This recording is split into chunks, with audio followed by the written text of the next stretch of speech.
സ്വാതന്ത്ര്യ സമരകാലത്ത് 5 തവണയാണ് മഹാത്മാഗാന്ധി കേരളത്തിലെത്തിയത്. 1934 കണ്ണൂരിലെ പയ്യന്നൂരിലെത്തിയ മഹാത്മാഗാന്ധി സന്ദർശനത്തിന്റെ ഓർമ്മയ്ക്കായി ഒരു മാവ് നട്ടാണ് മടങ്ങിയത്.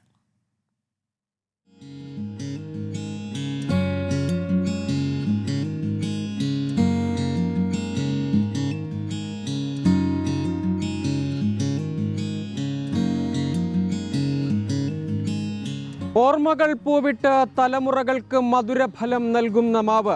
ദേശീയ പ്രസ്ഥാനത്തിന്റെ പതാക വാനോളം ഉയർത്തിപ്പിടിച്ച പയ്യന്നൂരിന്റെ മണ്ണിൽ മഹാത്മാഗാന്ധി നട്ട മാവാണിത്.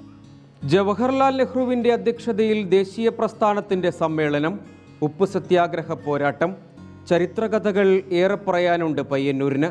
വർഷം 1934. സ്വാതന്ത്ര്യസമരം സർവ്വവീര്യവും പൂണ്ടകാലം. പയ്യന്നൂരിലെ ശ്രീനാരായണ വിദ്യാലയത്തിൽ ഗാന്ധി എത്തി. വരവിൻ്റെ ഓർമ്മയ്ക്കായി നട്ടതൊരു മാവ്. മഹാത്മാവിൻ്റെ ഓർമ്മകൾക്കിവിടെ ഹരിത സുഗന്ധം. ഇവിടെ സ്വാമി ആനന്ദതീർത്ഥർ സ്ഥാപനമാണ് ശ്രീനാരായണ വിദ്യാലയം. അദ്ദേഹത്തിൻ്റെ ഗുരു ശ്രീനാരായണ ഗുരുവും ഗാന്ധിജി അദ്ദേഹത്തിൻ്റെ എല്ലാ ഉപദേശങ്ങളും നിർദ്ദേശങ്ങളും കൊണ്ടുവന്നു. അപ്പോൾ ഗാന്ധിജി കേരളത്തിൽ ഹരിജൻ ഫണ്ട് ധനശേഖരണാർത്ഥം കേരളത്തിൽ വന്നപ്പോൾ സ്വാമി ഈ ആവശ്യപ്രകാരം ഇവിടെ വന്നു. ഈ ആശ്രമത്തിൽ വന്നപ്പോൾ ഇവിടെ നട്ടിട്ടുള്ള മാവാണിത്. 1934 ജനുവരി 12 ഈ മാവ് നട്ടിട്ടുള്ളത്.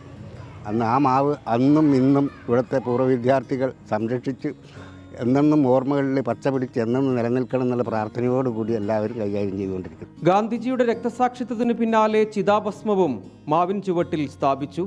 90 വർഷമാകുന്ന ഓർമ്മകളുടെ മരം. കാലങ്ങളുടെ മധുരം പകർന്ന് ഇപ്പോഴും കായ്ഫലമേകുന്ന പേര് ശരിവയ്ക്കുന്ന ഗാന്ധിമാവ്. 9 പതിറ്റാണ്ടിനിപ്പുറവും പിന്തുടർച്ചയുടെ തളിർ. വിത്തുകളെല്ലാം ഇനിയും മുളച്ച് മധുരമാകട്ടെ. മിഥുൻ ചാത്തോത്തിനൊപ്പം സജോ ദേവസ്യാം, 24, കണ്ണൂർ.